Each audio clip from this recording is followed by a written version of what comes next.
This is Global Order. I am Hindol Sengupta. I'm absolutely delighted that Admiral Karambir Singh has joined me in conversation today, one of India's foremost naval experts with a long and distinguished history in serving the nation. I am delighted that the Admiral has found time. He's not usually available, but I'm very grateful that he's found time to join me today in conversation for Global Order. Admiral, thank you very much for your time.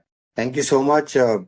Truly privileged and honored to be on your platform. And just looking forward to our discussions today. Let's take, as it were, a 30,000 feet view to begin with, Admiral. The naval, I always tell many people that in the battle between Mackinder and Mahan, it does seem that it's leaning towards one direction once again. The naval, the maritime component of our strategic thinking is perhaps gotten heightened in the last few years, like it hasn't been perhaps for decades.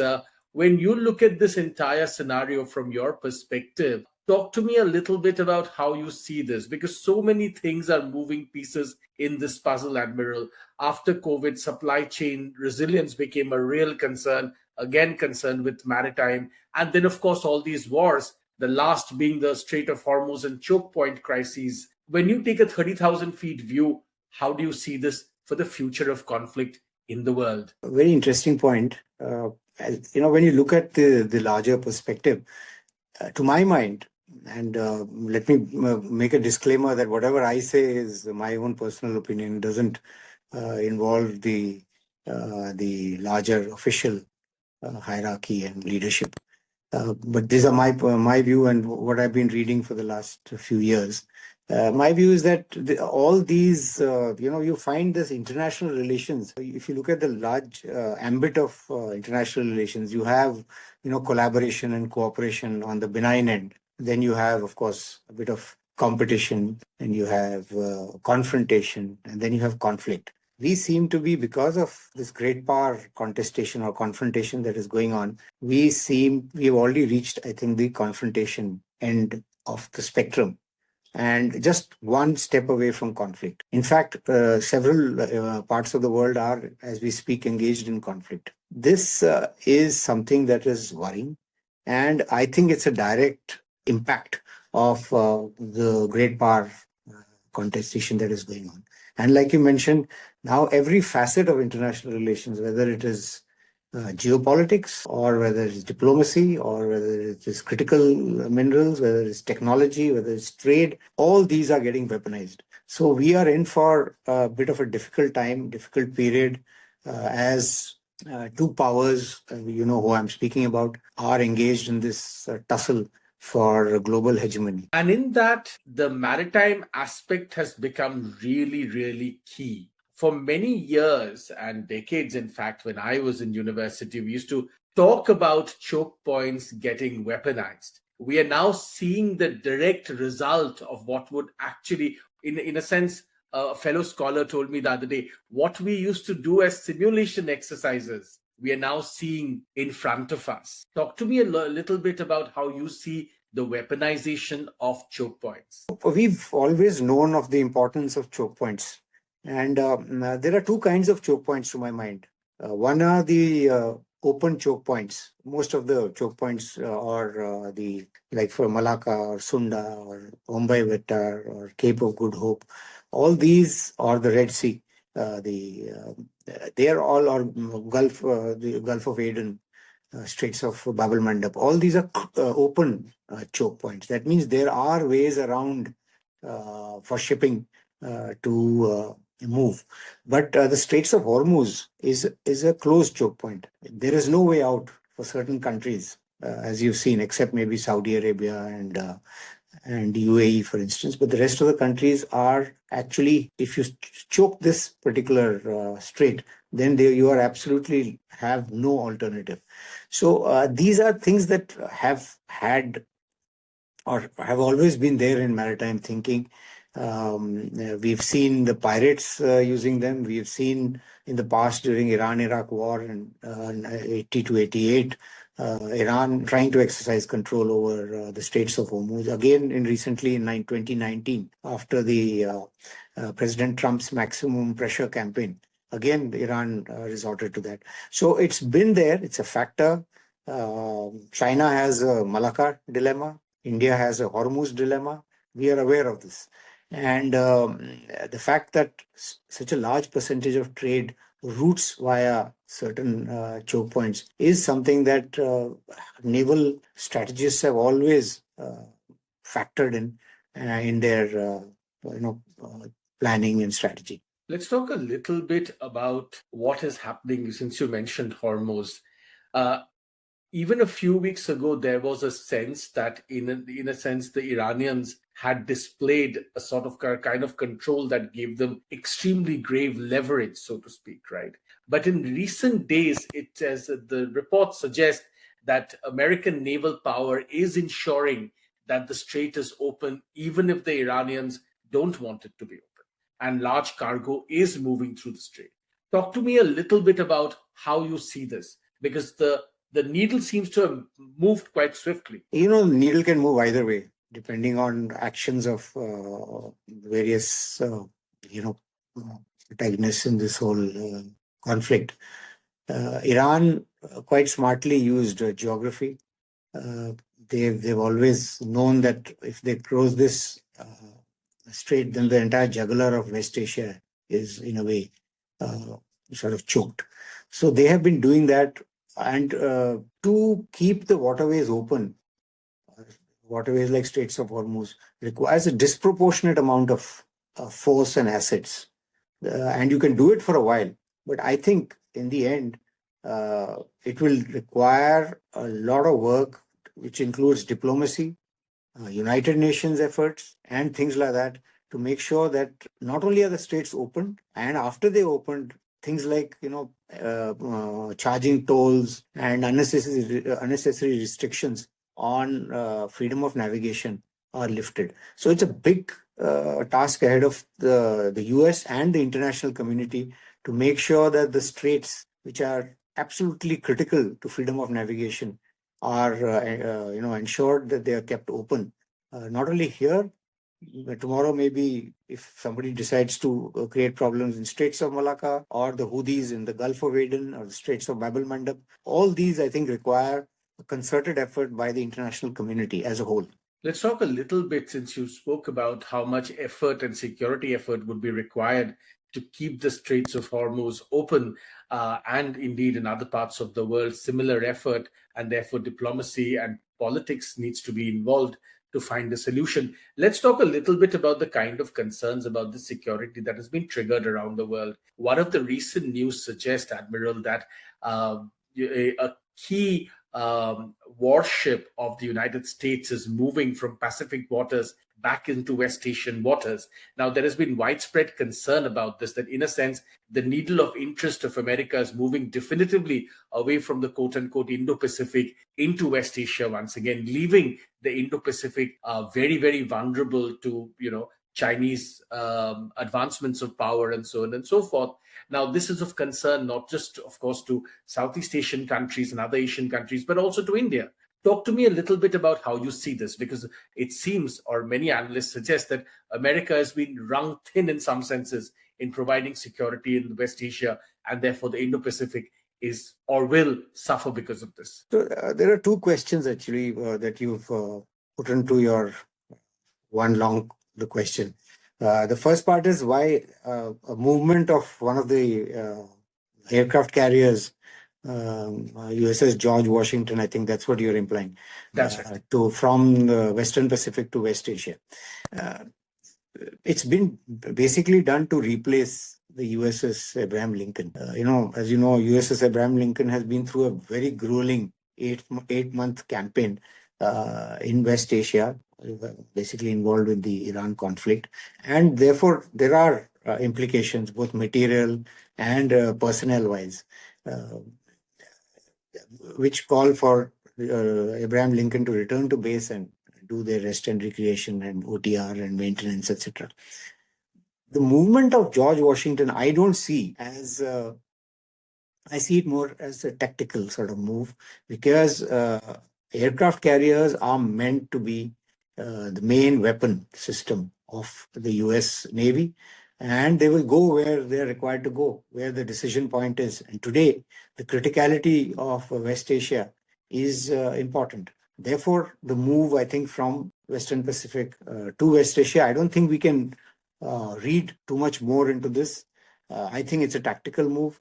Also remember that this aircraft carrier is dynamic. It can move at a very fast pace and cover this distance from West Pacific to West Asia in a matter of a week. So therefore, movement of George Washington, for instance, from the Western Pacific may temporarily denude the Western Pacific of an aircraft carrier. But the US has enough effects already available in that theater. For example, they have the nuclear attack submarines, they have other submarines, surface fleets, the precision weapons, plus the allies to cater for this gap. And if push comes to shove, and if the requirement is there, this particular aircraft carrier group can reposition quickly. So I don't read this as more than a tactical redeployment for an urgent, important mission. And I think that it should be viewed as such. The second part which you brought out is whether this and other actions of the US can be sort of construed as the US sort of reducing its pulling out of the Indo-Pacific, or focusing, whether they're pulling out or they're focusing more sharply on the region. So my personal view is that in the larger scheme of things, the US focus is on countering China's rise and expansion by trying to maintain a favorable balance of power. You therefore see this, like we discussed, this great power confrontation spilling across domains of geopolitics, trade, proxy wars, financial, technological, all these, the entire spectrum of interstate relations. So when you look at this entire movement, when I try to diagnose whether they're pulling out or focusing more sharply in the region, my personal view is that they are now taking a much more pragmatic and realistic and intelligent stance towards the Indo-Pacific region. If you look at their National Defense Strategy 2026, which has come out, you see there is a bit of a pivot away from Indo-Pacific. You see that in terms of priority, the first priority is to defend the US homeland. Second is focus more on the Western Hemisphere. And you know why they focus on the Western Hemisphere? Because they realize that the Chinese had made tremendous gains across South America, in Greenland, and various other places. So they realized that the Western Hemisphere, which they were had lost focus, and the focus had shifted to Indo-Pacific, they feel that they have to refocus there, and rightly so, to stop Chinese expansion in areas close to them. But the National Defense Strategy 2026 also mentions that deter China in the Indo-Pacific through strength and not confrontation. What they are implying is not only the US naval strength, but they also have stated that security of the Indo-Pacific should be the shared responsibility. So they're basically trying to get the regional partners to also move into this security aspect of the Indo-Pacific. For example, Japan, Australia, South Korea, Philippines, they have now the US is pushing them to take a more active part in the security of Indo-Pacific. So what the US is saying is that we are no longer going to make up for the security shortfall of allies. Do it yourself. Come on, get your act together. So I think it's a call for action for countries of the region. And I take it as a maritime or a naval practitioner as a positive sign. Positive sign because not that the US is pulling out of the Indo-Pacific, but the Indo-Pacific is going to become more dependent on Asian powers. Having said that, it's not that the US has walked away from Indo-Pacific. You see that the Quad is still doing a lot of good work. especially in the maritime domain. The latest the foreign ministers conference, there was this, the IPMDA, the Indo-Pacific Partnership on Maritime Domain Awareness, was further buttressed by the IPMSC, which is the Indo-Pacific Maritime Security Collaboration, wherein they are talking about 4 countries having a common operating plot, geographically expanding the ambit of the IPMDA, technical and software upgrades. All these are positive signs. Even though the Indo-PACOM might have changed its name to PACOM, we haven't found, as per my reading, any change in US Navy's forward-leaning interaction with the Indian Navy.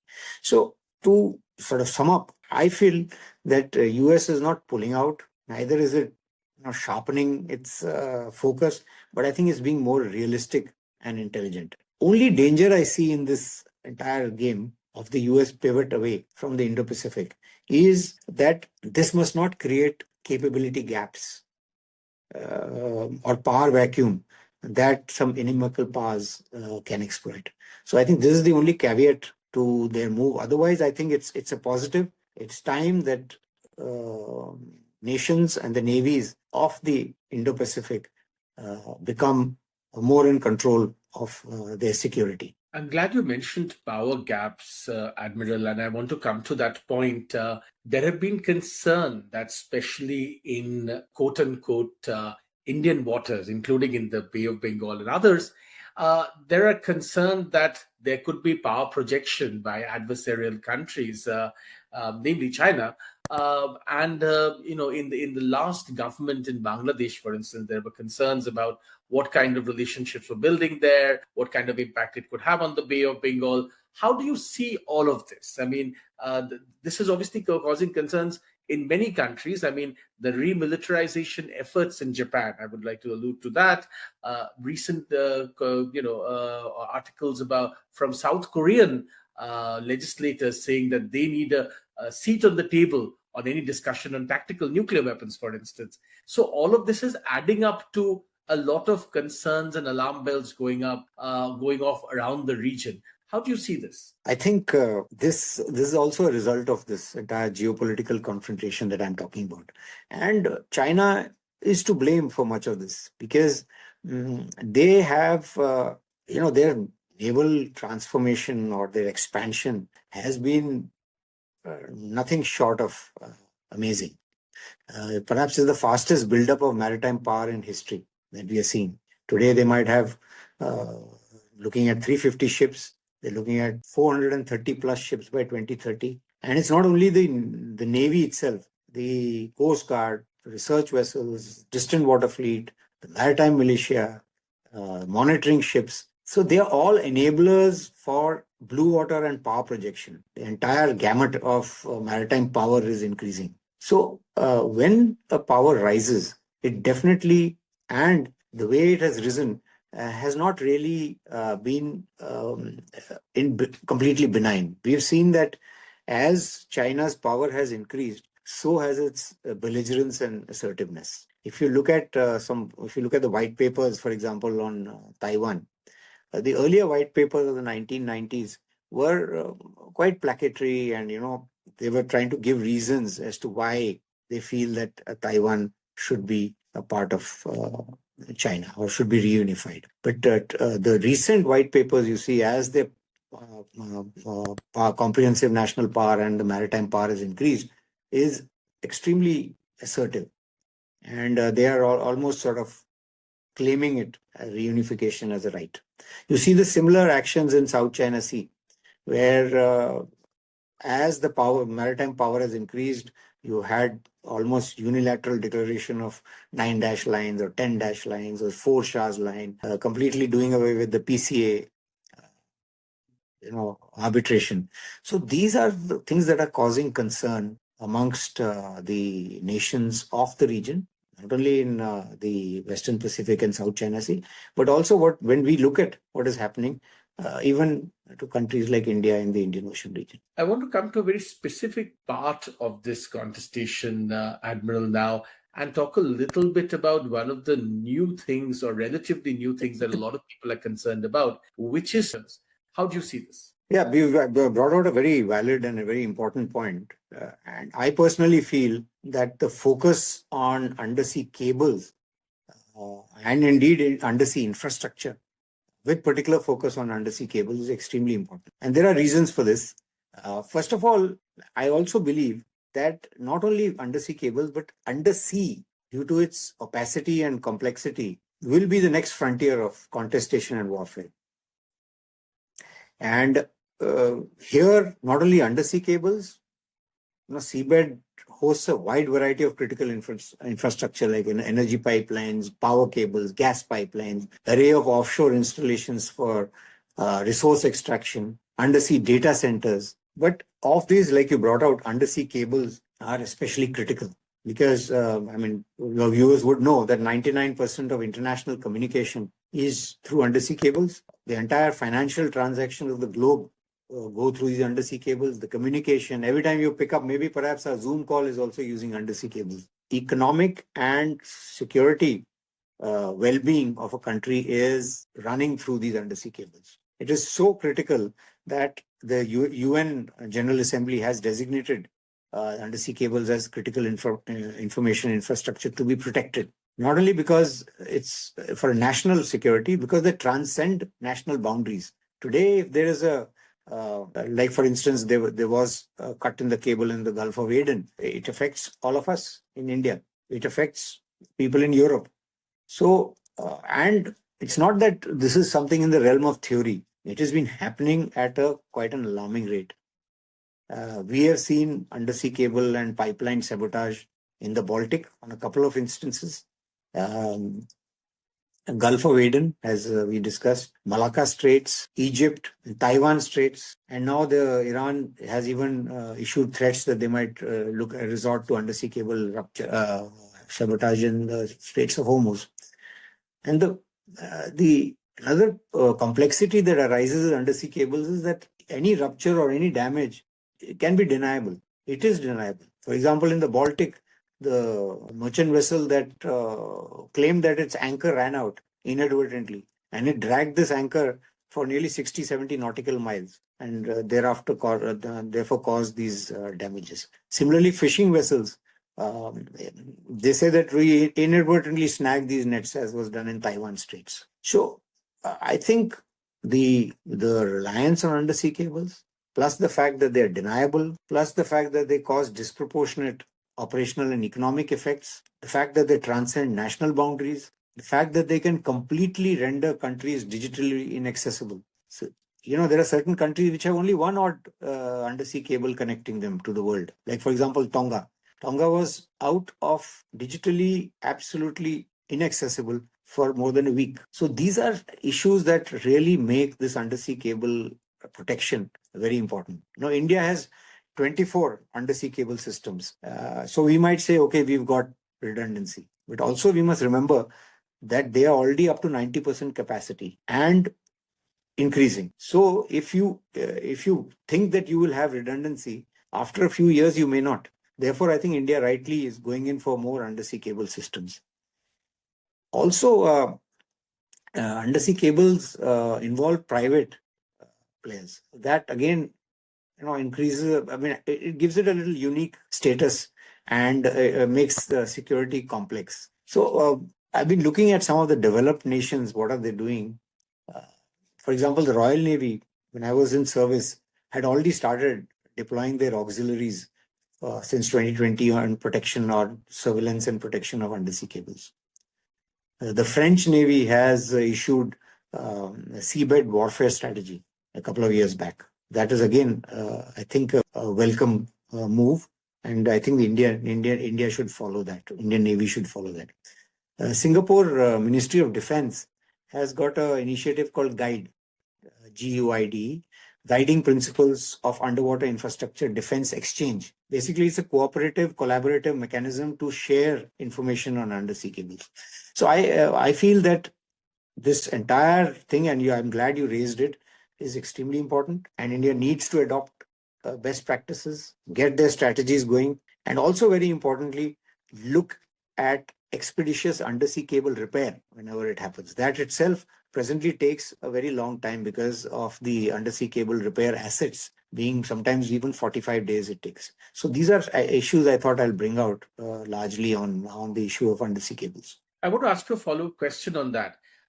What is India doing at the moment, and what could we do more? You're saying that this is, of course, an extremely critical domain. Other countries are deploying significant assets to try and secure themselves. What is India doing today? And more importantly, what could we do more? Because this does seem to be absolutely critical for us. I think the fact that we are aware of this problem, the Indian Navy is seized of this problem, the Indian government is seized of this problem is half the battle won. Secondly, mapping of these assets, undersea assets, is happening under the in our IMAC, which is our Imagery and Analysis Center. So that again is important. Third, when the NMDA, National Maritime Domain Awareness Project, which has been sanctioned, that comes through, you will have a good idea of where these assets are, what is involved in their protection. And I'm sure that the National Maritime Security Coordinator is completely seized of this matter. The fact that I've been out of the Navy for 5 years, I may not be able to give you what is the present status, but I know that the Indian Navy and the Indian government are aware of these initiatives by other nations, are aware of the initiative of GUIDE, and I'm sure they will act on this sooner than later. Then let me ask you my last question, Admiral, if I may. We are also seeing in our neighborhood, Pakistan and Bangladesh both working very hard to expand on their naval capabilities and maritime capabilities in the security domain. How do you see this? What should India be concerned about, especially in terms of Pakistan? Yeah, that's a good question.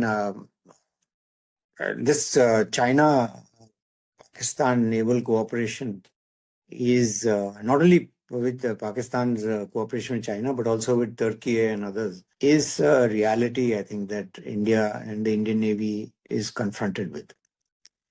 If you look at from the naval point of view, largely from the maritime point of view, you have Pakistan inducting a very large number, nearly 80% of their assets are of Chinese origin, and the latest assets that they are getting, like the Yuan class submarine, the frigates, various weapons and sensors, space, cooperation in space, and networking. These are things that I think this is a reality that both India and Indian Navy will be confronted. And what this will do is it will raise this complexity of Indian maritime operations in our waters. Definitely, that there is no denying that. It actually makes the areas around us, waters around us, the undersea environment, especially the submarines, the Yuan class submarines, much more contested. As we've discussed, the seas around us are characterized by a lot of opacity, and because of the conditions, hydrological conditions, it's very difficult, and the undersea assets have a distinct advantage. So anti-submarine warfare, undersea warfare has this problem. So when you possess undersea assets, it is going to make the undersea environment more contested. So largely the capacity and capability build-up of the Pak Navy with its help from China and Turkey is definitely a cause of concern for us. This cooperation also, if you look at it with a larger perspective, it ties up because with the strategy of keeping India focused on its borders.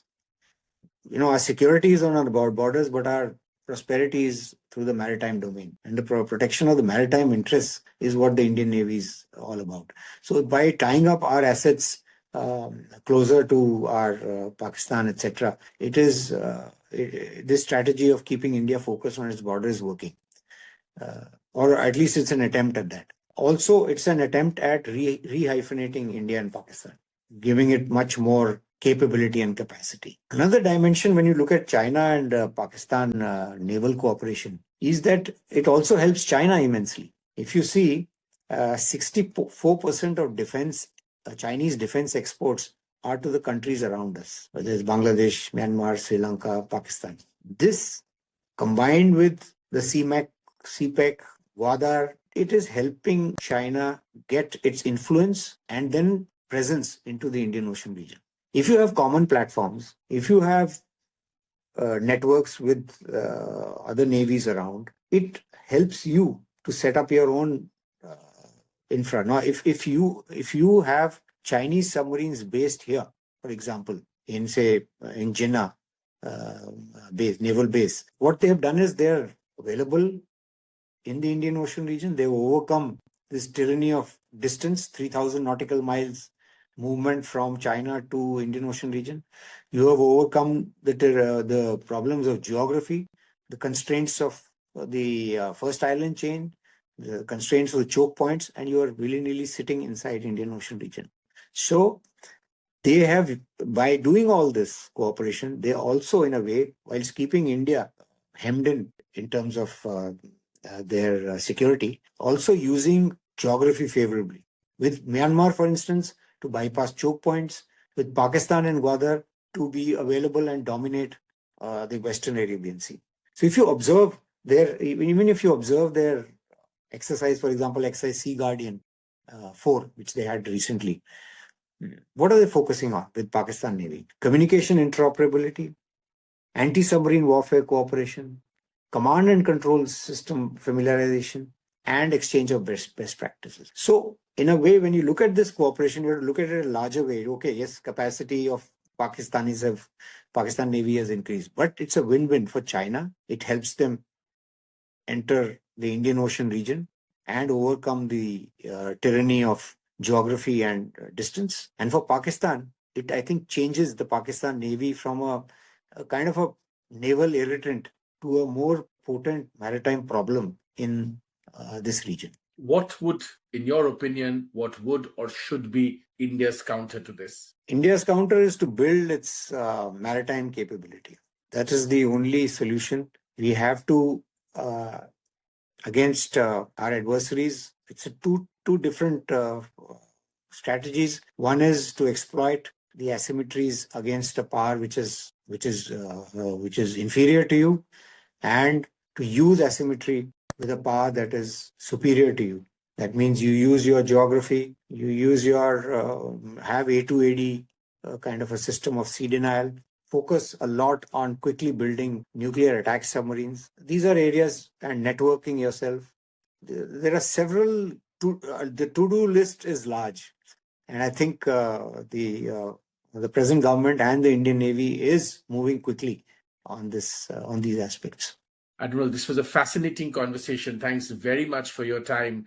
And no doubt our viewers will also really enjoy all the different aspects that you've brought out, very, very critical for India's security, and indeed very important global points. I thank you for your time. Thanks very much, Admiral. Thank you so much. A real pleasure interacting with you. God bless. Thank you, sir. Thank you so much.